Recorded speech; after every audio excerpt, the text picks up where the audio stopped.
Welcome to the Shifting with Marley podcast. I'm Marley. Thank you for joining me wherever you are. All that I ask of you, the listener, is to have an open mind and an open heart.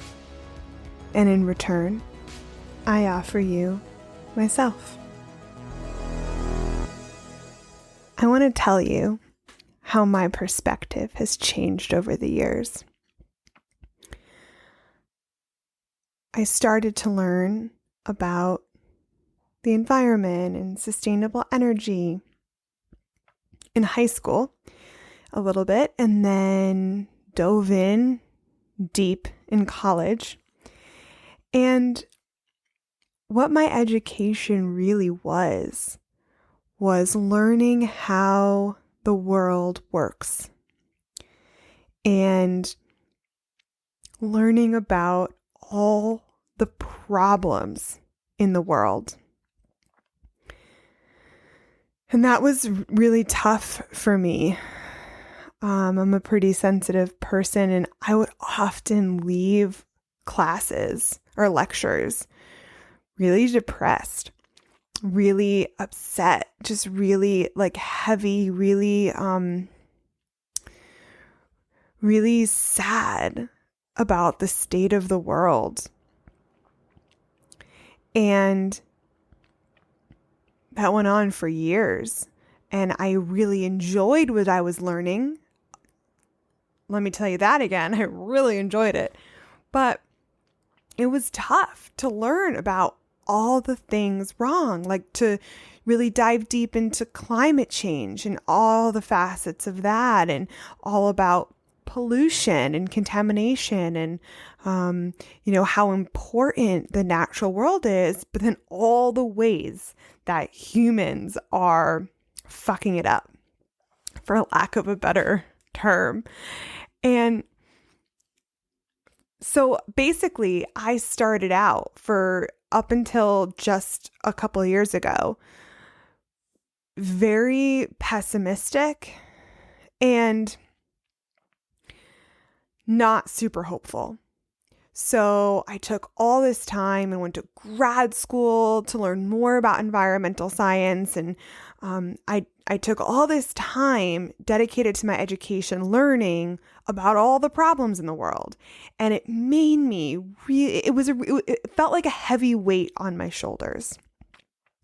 And I would have to not think about climate change and all the problems in the world and how our oceans are acidifying. And I would have to not think about that, because if I did, if I really sat with it, it would just be such a heavy weight on my shoulders. And I would just it felt like I was feeling the world's pain on me. And, no one can carry that weight.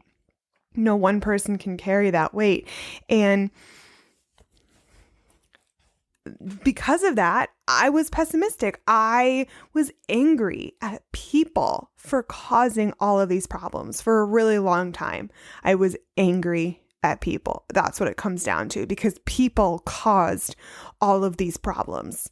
And we weren't doing anywhere near enough to solve all these problems that we've created in the world. And, people didn't care enough. And I was sitting here caring so much. And I'm like, it was so frustrating. Why don't people care about this? And I was just, if you had asked me up until, my late 20s, if you had asked me, oh, Marley, you are an environmental scientist, so how do we save the world? We can do it, right? I would have told you that it was too late, and that the damage was too deep and too long term, and there was no reversing it. And all that we could do at this point was mitigate the severity of the global impacts. And I would tell you that people are a plague on the planet, and people are suffocating the earth, and we're destroying habitat. And was not very pleasant to talk to about these types of things. And I was like that for a long time. And I remember I would have conversations with my dad, and he would want me to be optimistic. He would want me to tell him that everything was going to be okay, and that there'd be a technology that would save us. And, we would turn things around. And I couldn't say that to him. Because I didn't feel that way based on everything I knew and everything I learned. And once my spiritual awakening kind of started, which was around 2015, 2016, when I was 25, 26, and then it kind of progressed super rapidly from there, I started to have a shift in perspective. And through my spiritual awakening, I had a scientific shift in my perspective. And what that looks like is that today I'm actually really hopeful and really optimistic. Because where I've come around to believing is that we have the capacity as humans to elevate, lift our consciousness, and through that, save the earth. And we can, through working on ourselves, usher in a new earth that doesn't look like what it did 100 years ago, but a new earth where we can live more harmoniously with our environment instead of fighting against it and clawing at it and sucking it dry. We can live harmoniously with our environment. And that has to come with a fundamental shift in human consciousness. And I believe we can get there. And I believe that through learning who we each are, and through just discovering our souls, and through compassion, and through gratitude, and through love, we can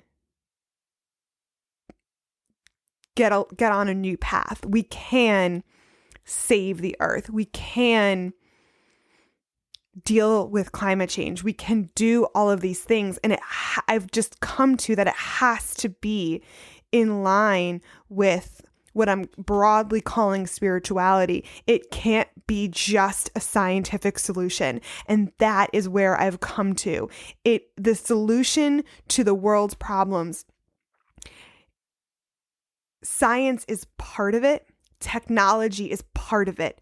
But a huge, huge chunk of it is us as humans coming together, realizing we are all connected. We are all as humans connected. We are connected to the earth. We are connected to animals, that everything on this planet is connected. And if we can tap into that, and if we can kind of get out of our ego and get out of our minds and really just love the earth like it's part of us, like it's part of our family, then we have a fighting chance. And that's going to take work from each and every one of us. And I guess what I'm saying to you is my current perspective is that if we can change ourselves and start reaching each of our individuals' highest potential in this lifetime, if we can connect with our souls and connect with each other and come back to the basics like compassion and love, then we can change the world. Change ourselves, change the world. Change ourselves, change the world. Know ourselves, change the world. And that takes effort, and that takes intention, and that takes time. But we can get there, and we can do this together. And what that means is each of you matters. Each person on this earth has an impact.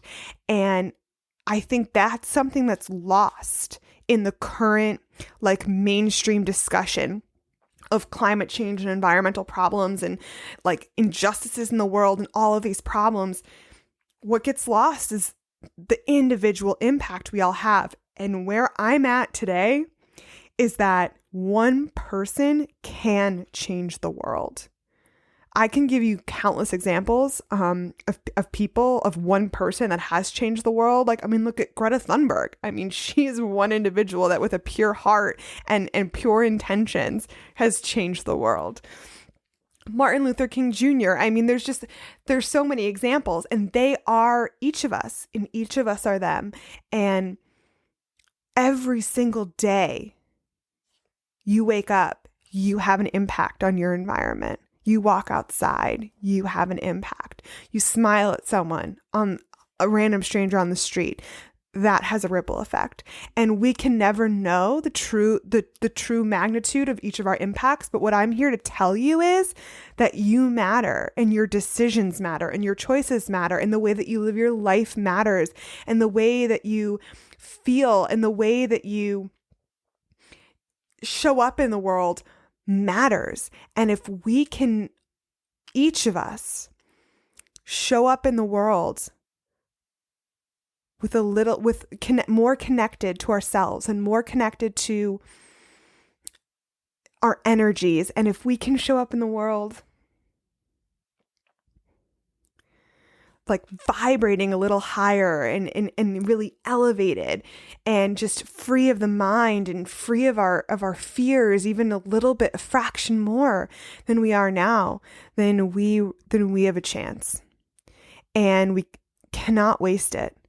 And we have this one opportunity, and now is the time. That I can promise you, the earth cannot wait another day for us to get our shit together.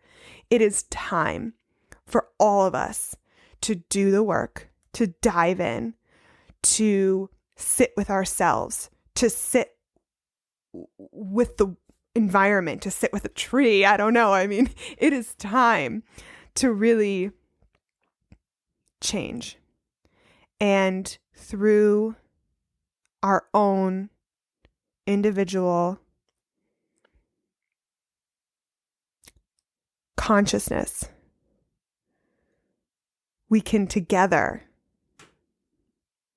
unify and change the world. And I know that sounds, maybe that sounds a little far-fetched. Maybe you still think that there's just too much bad in the world, or the climate change is too severe, or we're too far gone, or, we're too much, there's too many broken things. And that's all true, and it all needs our attention. But what also needs our attention is ourselves. And they have to go together. And if even a fraction of us do this, we have a fighting chance, because scientifically, statistically, if you look at history, I forget the exact number, but a lot of scientists have been quoted that if you look at the statistics, when significant change happens, it is not when 100% of any population is on board. You're never going to get that, right? That's never going to happen. But significant change happens when only something like 5% of the population is on board, is doing that thing, is unified. Only 5% of the population. I've even seen numbers as low as 2 to 3%. And if that's all we need to spark significant change in our world, which is desperately needed, we can do that. Only 5% of us, I mean, I already think we have that well beyond 5%. It's just a matter of bringing everyone together and giving everyone kind of like a clear mission and clear, clear guidelines and a clear path forward. And if you get nothing else from this podcast, what I hope you get is that you matter and you can make a difference. We can do this. We can do this. Join me.